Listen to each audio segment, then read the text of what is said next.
Bismillahirrahmanirrahim. Aujourd'hui, dans cette vidéo, on va parler du raisonnement par l'absurde.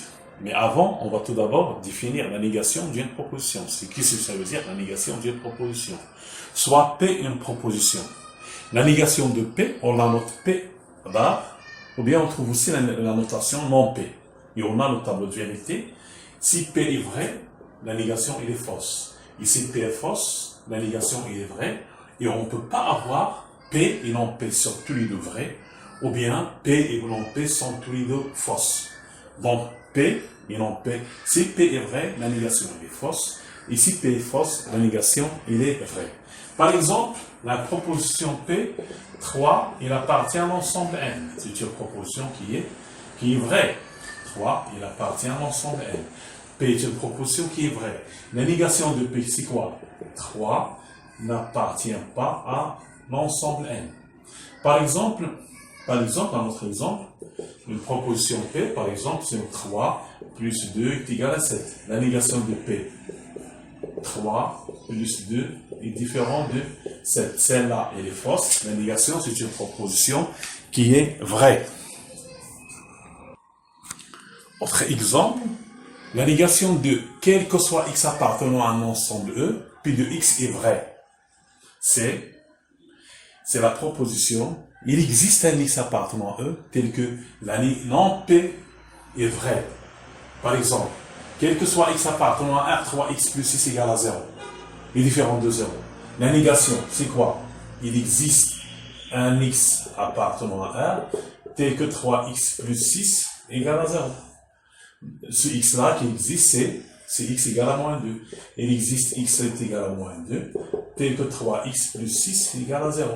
Donc il existe un x, tel que 3x plus 6 est égal à 0. La négation, elle est vraie, ça veut dire que cette proposition-là est fausse. Puisque la négation est vraie, alors la proposition est fausse. La négation de la proposition, il existe x appartenant à E, tel que P du x est vrai. La négation de cette proposition, c'est quoi? C'est quelle démonstration par absurde. On va donner un exemple. Montrer que quel que soit n appartenant à n étoile, racine de n carré plus n n'appartient pas à n. Donc, on a la proposition, quel que soit n appartenant à n étoile, quel que soit n appartenant à n étoile, racine de n carré plus n n'appartenant pas à n. On va écrire la négation de cette proposition. La négation de cette proposition, c'est quoi? Il existe un n appartenant à n étoile. Il existe n appartenant à n étoile, tel que racine de n carré plus n appartenant à n. Donc, on va montrer que la négation est fausse. Donc, si on suppose que cette négation est vraie, alors, qu'est-ce qu'on aura? Il existe un n appartenant à n étoile qui est tel que racine de n carré plus n appartenant à n. Donc, on va trouver un nombre k, il existe un k appartenant à n, tel que racine de n carré plus n est égal à k. Maintenant, je vais travailler avec cette relation. Racine de n carré plus n est égal à k, et on va aboutir à une contradiction. Donc, n carré plus n est égal à k au carré. Il existe un k appartenant à n, tel que n carré plus n est égal à k au carré. On remarque que n carré plus n, il est supérieur strictement à n carré, et il est inférieur à n carré plus 2n plus 1. Si on calcule la différence, on va trouver que n carré plus 2n plus 1 il est supérieur à n carré plus n. Et on a n carré plus n, c'est k au carré. Il est compris entre n carré et n plus 1 au carré. Donc, il existe un k appartenant à n. Il existe un k appartenant à n. Tel que il existe un k appartenant à n. Tel que n carré est inférieur à k au carré est inférieur à k plus 1 au carré. Donc, il existe un cas appartenant à n tel que k, y compris entre n et n plus 1. Est-ce qu'on peut voir un nombre antinaturel compris entre deux nombres antinaturels successifs? Non, on ne peut pas voir cette situation. Donc, c'est une absurde. Impossible. Donc, ici, c'est impossible. Impossible d'avoir cette situation-là. Donc, notre proposition, cette proposition, la négation, elle est fausse. Donc, cette proposition, elle est fausse. Ça veut dire que cette proposition, elle est vraie. Donc, quel que soit n appartenant à n étoile, racine de n carré plus n n'appartient pas à n, est une proposition qui est vraie. Ici, si on donne à n la valeur 1, on va trouver que c'est pour n égale à 1, on va trouver racine de 1 au carré plus 1, il n'appartient pas à n. On va trouver que racine de 2, il n'appartient pas à n. Évidemment, racine de 2 n'appartient pas à n.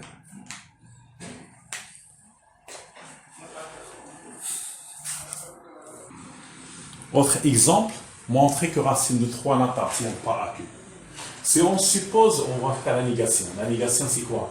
La négation, c'est racine de 3, il appartient à Q.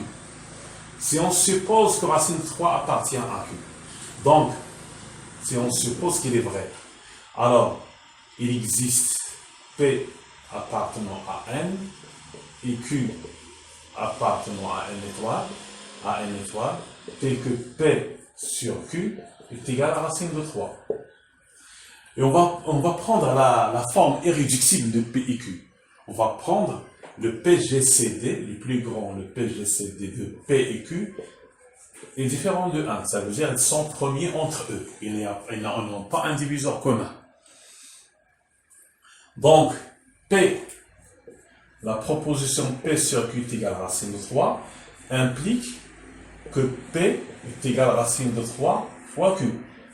Donc, P carré est égal à 3 Q au carré. Donc, Q carré, P carré est un multiple de, donc P au carré est un multiple de 3. Donc, P au carré est un multiple de 3. Donc, si P carré est un multiple de 3, alors P aussi est un multiple de 3. C'est un exercice que je vais faire prochainement. Si P carré est un multiple de 3, alors P aussi est un multiple de 3. Je vais faire cette démonstration après. Alors, P est un multiple de 3. Ici, on a P un multiple de 3. Donc, si on a P est un multiple de 3, on peut écrire P. Il existe un P' appartenant à N, tel que P est égal à 3P'. Donc, il existe un P' appartenant à N, tel que P est égal à 3P'. Donc, il existe un P' appartenant à R, tel que P est égal à 3P'. Si on remplace dans cette égalité-là, alors 3P' au carré est égal à 3Q au carré. Donc, 9P' au carré est égal à 3Q au carré. Ce qui implique que Q carré est égal à 3P' au carré. Donc, alors, 3 divise Q au carré. Puisque 3 divise Q au carré, donc 3 divise Q. Bon, puisque 3 divise Q carré, c'est 3 divise Q au carré, alors 3 aussi, il divise Q. On va faire cette démonstration dans cette vidéo-là. Donc, on a montré que 3 divise P et 3 divise Q. Alors, on a 3 divise Q et 3 divise P. Donc, Q et P ne sont pas premiers entre eux. Or, on a supposé que P et Q sont premiers entre eux. Donc absurde. Donc, absurde. L'absurde. Et là, pareil, si on a P et Q ne sont pas premiers entre eux, parce que 3 divise P, 3 divise Q. Et on a au départ P et Q sont premiers entre eux. Donc, absurde. Donc, la proposition racine de 3 appartenant à Q, c'est une proposition fausse. Ça veut dire que racine de 3, il n'appartient pas à l'ensemble Q. Donc, racine de 3 n'appartient pas à Q. Dans la deuxième partie de cette visio-là, on va voir le raisonnement par la contraposée. Le raisonnement par la contraposée. Le principe de ce raisonnement-là. Si on a P et Q sont deux propositions, alors P implique Q équivalent à non Q implique non P. C'est pour montrer que P implique Q vrai, on va montrer que non Q implique non P est vrai. Alors, ces deux propositions-là, ils sont équivalentes. Il est très simple de faire la démonstration avec un tableau de vérité. On va faire le tableau de vérité de P implique Q, le tableau de vérité en même temps, le tableau de vérité dont non Q implique non P, et on va voir qu'ils sont, les deux propositions sont équivalentes. Je donne un exemple. Si on a deux parties A et B, avec A est inclus dans B, si X il se trouve dans A, si X appartient à A, alors obligatoirement X appartient à B. Et la contraposée, si X n'appartenant pas à B, si X il ne se trouve pas dans B, alors X il ne se trouve pas dans A. Pourquoi? Parce que A est inclus dans B. Maintenant, je donne un exercice pour pratiquer ce principe-là. Par exemple, quel que soit n appartenant à n, on va montrer que c'est n et n carré hyper, alors n est aussi un nombre pair. On va faire cette démonstration avec la démonstration par le principe de la contraposée. Le principe de la contraposée ici, on va montrer que quel que soit n appartenant à n, voici la proposition P et voici la proposition Q. Pour montrer que P implique Q vrai, on va montrer que Q bar ça veut dire n est pair. N est impair, n est pair. La négation, c'est n est impair. Si n est impair, on va montrer que n au carré est impair. Il est très simple de faire cette démonstration. N est impair, ça veut dire que n est égal à 2k plus 1. Alors, on va calculer n carré. Il est égal à 4k au carré plus 4k plus 1. Il est égal, on factorise par 2, c'est 2k au carré plus 2k plus 1. Donc, on va montrer que, on a trouvé que c'est n est pair, alors n carré c'est un nombre, aussi c'est un nombre, et c'est n est impair, n carré est un nombre impair. Pour cette démonstration-là, la contraposée, on a dit que pour montrer que n carré, quel que soit n appartenant à n carré est pair implique n est pair, on a montré que quel que soit n appartenant à n, on a montré que si n est impair, alors n carré est impair. La démonstration, on l'a fait. C'est très simple de faire la démonstration. Mais pour partir de la proposition P et arriver à la proposition Q, c'est pas facile.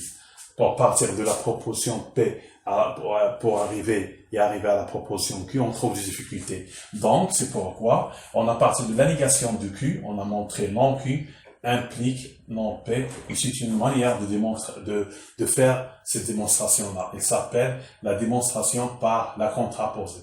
C'est pas la démonstration par l'absurde, non, c'est pas la même chose.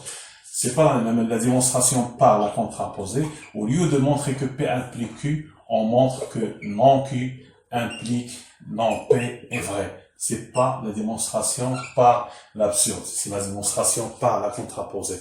Maintenant, dans l'exercice précédent, il y a une question, on va montrer que quel que soit n appartenant à n, c'est n carré est multiple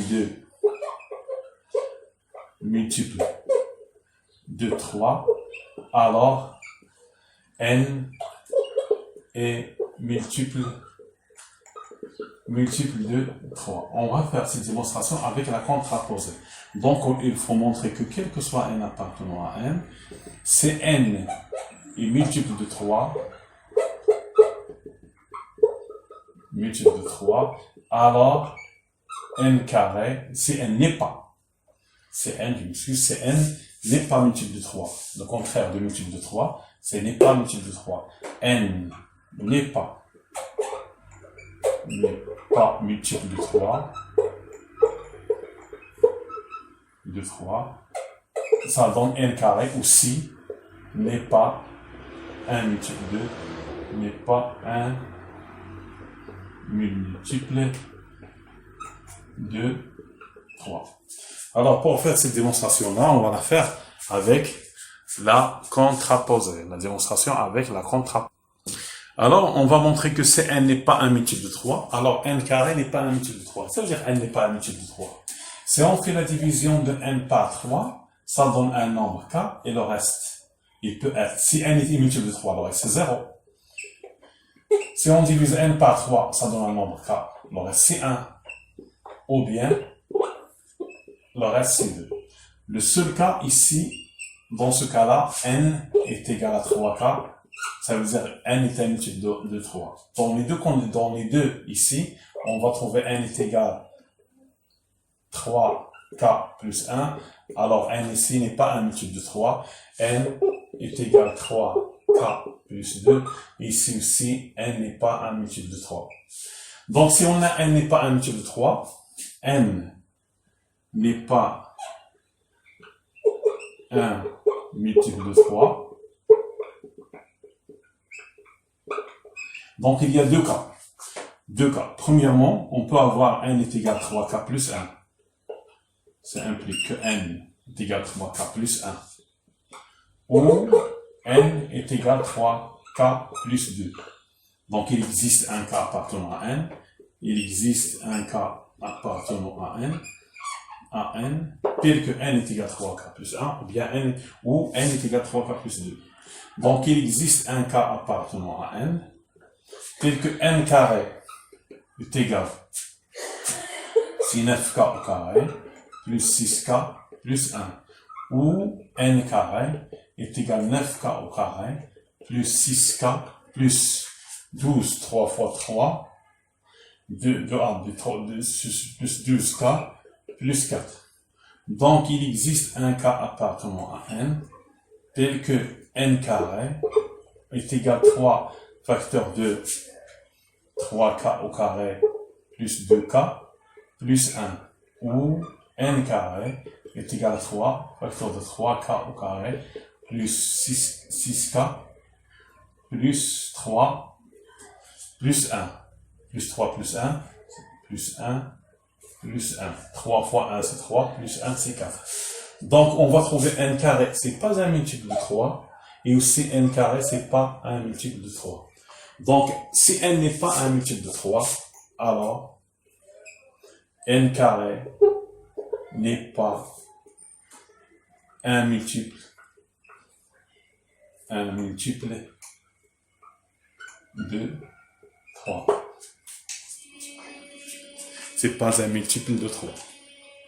Alors, n carré n'est pas un multiple de 3.